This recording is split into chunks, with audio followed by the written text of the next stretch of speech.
자, 안희정 지사를 모시겠습니다.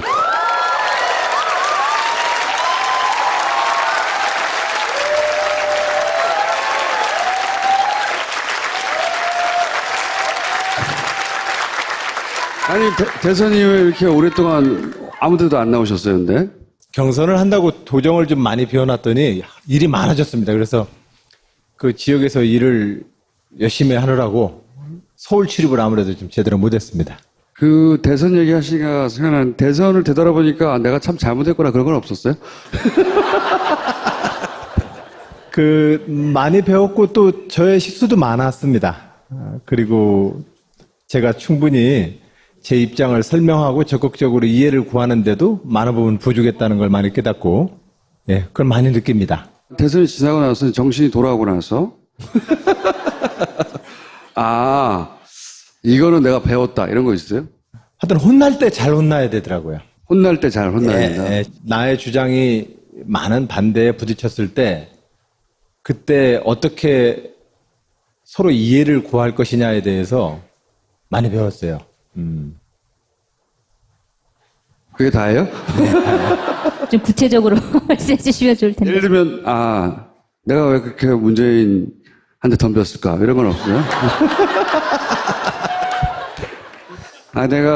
이거 넘어지지 않을 벽에다가 괜히 힘 빼고 밀었구나 이런 생각 안 하셨어요? 그런데 원래 사실은 오늘 마지막 회라서 인사하러 왔는데. 그러니까 그렇게 꼬셨어요. 인사만 하고 가라고. 아니, 그래서 원래부터 김어준 우리 총수한테 제가 신세진 게 많아서 예전에 짜장면을 한번 산다고 그랬었거든요. 근데 짜장면 안 산다고 계속 그래서 사실 오늘 닭튀김을 좀 사가지고 짜장면 내놔요, 짜장면. 네, 마지막 회라서 이렇게 인사를 가볍게 연 거였습니다. 지난 대선 이야기를 물어보시니까 이야기를 어떻게 해야 될지. 미래에 대한 얘기를 해야 될 것 같아요. 네. 그러면 그리고 진짜 궁금한 게 많아요. 지사님. 미래. 홍준표 대표의 미래는 어떻게 됩니까? 원래 스스로 일어나고 스스로 또 자빠지는 게 모든 게 원리여서, 예. 또 이제 홍준표 대표님의 또 자기 인생이 또 있으시겠죠. 안철수 대표의 미래는 어떻게 됩니까? 안철수 대표님도 열심히 잘하고 계십니다. 네. 그러니까 본인이 원하는 대로 잘하고 있다는 거지. 안희정 도지사가 원하는 대로 하고 있다. 이명박의 미래는 어떻게 생각하십니까? 우리의 원칙은 딱 하나입니다. 헌법과 법률 위반 사항에 대해서는 책임을 물어야 합니다. 그리고 그것은 분명한 사실이고, 특히 헌법과 법률의 위반에 있어서 국가 권력의 농단과 국가 권력의 불법 행위에 대해서는 저는 확실하게 그것은 책임을 물어야 된다는 생각을 가지고 있습니다. 다스는 누구 겁니까? 예, 우리 모두가 이제 의심하고 있죠. 예. 그러면 도지사님의 미래는 어떻게 되는 거죠? 3선 나가시나요? 세간에서 나오는 얘기로는 이제 재보궐선거에서 당선이 되시고 그 다음에 당 대표를 하셔라. 지금 도지사직의 임기를 좀 최대한 하루라도 마지막까지 성실하게 도지사직 임기를 다 해보자. 이것이 지금 제 심정인데. 그게 이제 표준 답변인데 그건 아무도 안 궁금해요. 그 다음에. 아직 연말 연초쯤에 제가 말씀을 좀 드리도록 하겠습니다. 네. 3선에는 안 나가시는 거죠? 그것도 연말 연초쯤에 말씀을 좀 드리도록 하겠습니다. 그러면은 가장 중요한 그 다음의 목표는 차기 대권 후보입니까? 대한민국 17개 시도로 치면은 제가 어느 한 반의 담임선생이지 않습니까? 제가 다음 부임지가 어딘지가 뭐가 그렇게 중요합니까?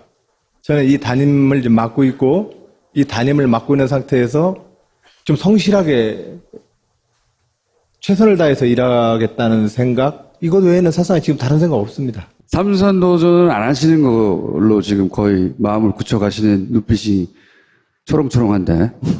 대체적으로 삼선 도전은 안 하는 게 좋지 않냐 이렇게 얘기를 하시는데 여러분들은 어떻게 생각하시는지는 모르겠습니다. 하여튼 이야기를 좀 많이 듣고 있습니다. 안 하는구나.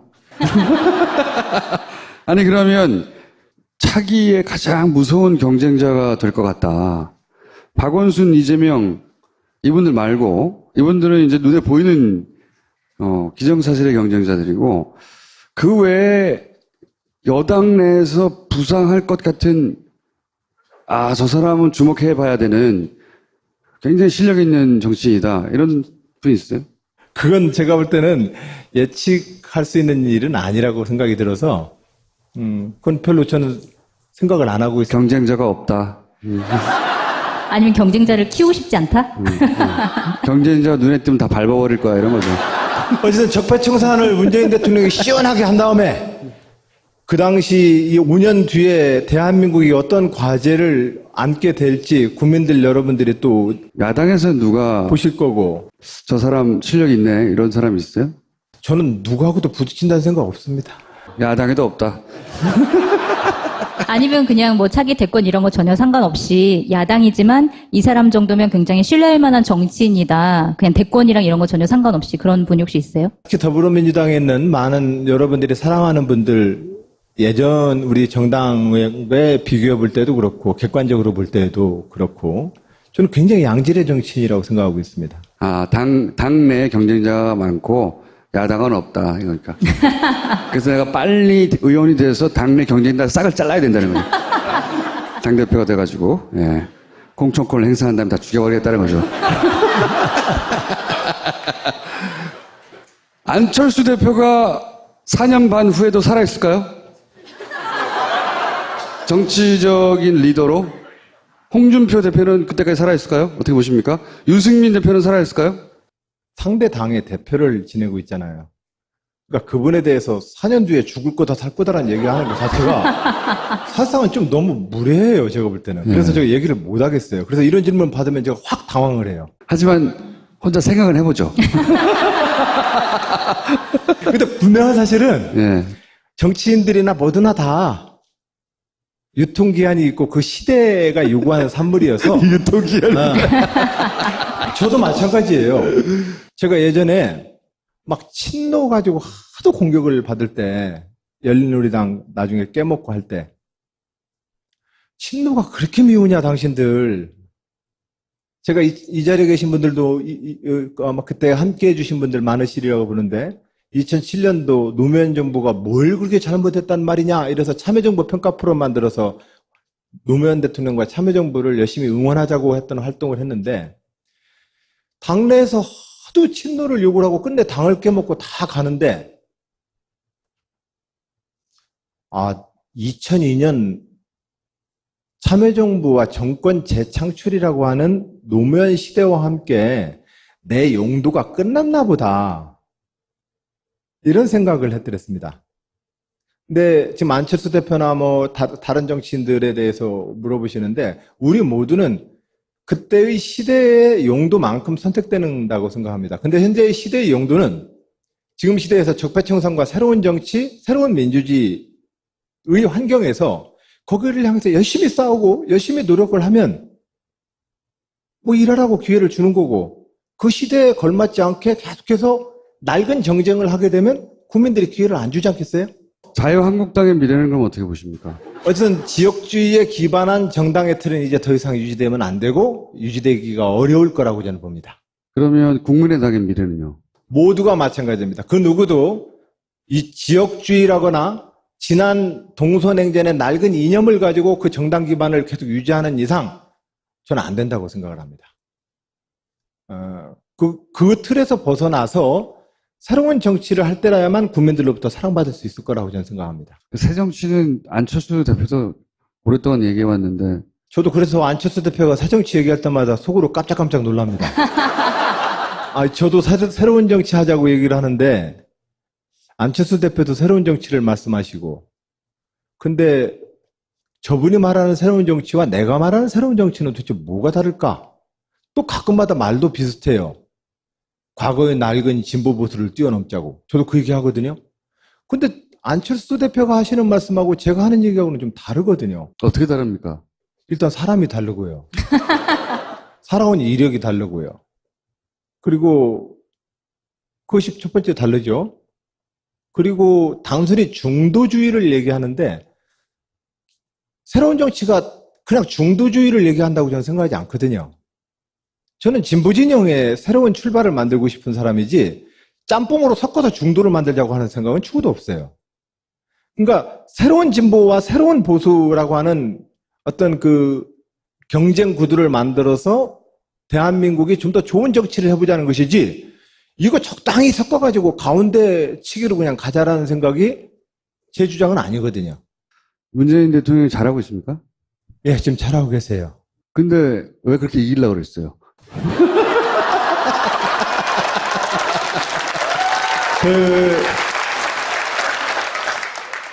감을 해서 그냥 볼 뽀뽀한 것으로 제 마음은 다 표현했다고 하면 안 될까요?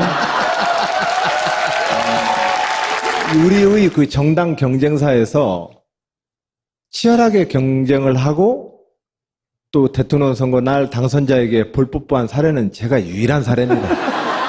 제가 보기엔 세계적으로 드물어요. 왜냐면은 이제 보통 그렇게 해서 경쟁에서 지고 나면 분해가지고 집에서 안 나온다는 그러는데 또 나와가지고 술 먹고 뽀뽀하고 막 추태죠, 추태. 혹시 오늘 마지막 파파이스 많은 분들 오셨는데 하실 말씀 없어요? 아니, 뭐, 우선 김어준 총수님께 고맙게 생각을 합니다. 제 개인적으로도 굉장히 2010년 도지사 출마하기 전에 저를 인터뷰해서 저에게 굉장히 큰 위로와 격려를 줬습니다. 그리고 제가 생각하지 못했던 저의 부족한 점에 대해서 굉장히 많이 깨닫게 해줬습니다. 그래서 굉장히 고맙고, 또 두 번째로는 우리 사회의 엄숙주의나 학생운동을 했다라고 하는 그 과잉 이념이 가지고 있는 그 엄격주의나 그 반듯반듯 하려고 했던 그 태도들, 그 반듯반듯 하려고 했던 그 태도가 가지고 있는 밥맛 없음에 대해서 너무 정확하게 지적을 해줬어요. 학생운동 출신들만 한정되는 것이 아니라 우리 사회의 모든 기성문화 자체가 사실은 그 이중적 허위의식에 잡혀서 자기는 재량권 넓게 갖고 아랫사람한테는 똑바로 하라고 발버대는 이 이중 구조에 대해서 김어준 총수는 신랄하게 우리 모두를 들었다 놨다 했거든요. 그래서 김어준 총수의 그 역할이 굉장히 저는 우리 사회에 긍정적 역할을 미쳤고 지난 촛불 시민혁명의 작은 밑거름이 하나가 되었다. 큰 미끄럼 아닙니까? 그래서 김어준 총수님께 이 파파이스 마지막 방영을 하신다고 그래서 전화를 한번 했어요. 제 마음을 좀 표현하고 싶었고 고맙다고 얘기를 하고 싶었는데 제 몇 대가 될지 모르겠는데 예. 차기 대통령 후보 안희정 지사 박수 주시고요. 예, 고맙습니다. 감사합니다. 예. 자, 여러분 다음에 또 뵙겠습니다. 예. 자, 안희정 지사를 모시겠습니다.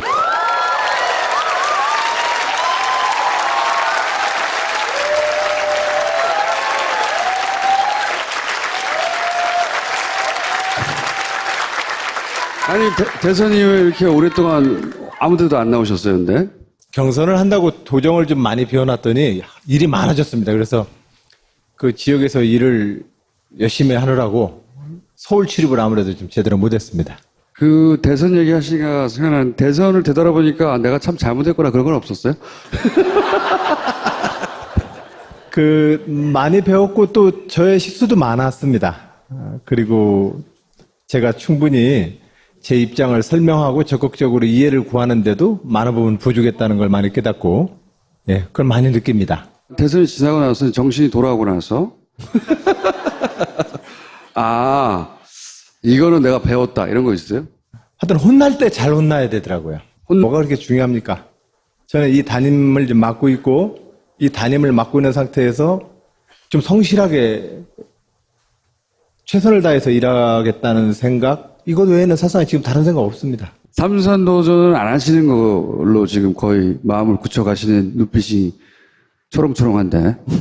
대체적으로 삼선 도전은 안 하는 게 좋지 않냐 이렇게 얘기를 하시는데 여러분들은 어떻게 생각하시는지는 모르겠습니다. 하여튼 이야기를 좀 많이 듣고 있습니다. 안 하는구나. 아니 그러면 차기의 가장 무서운 경쟁자가 될 것 같다.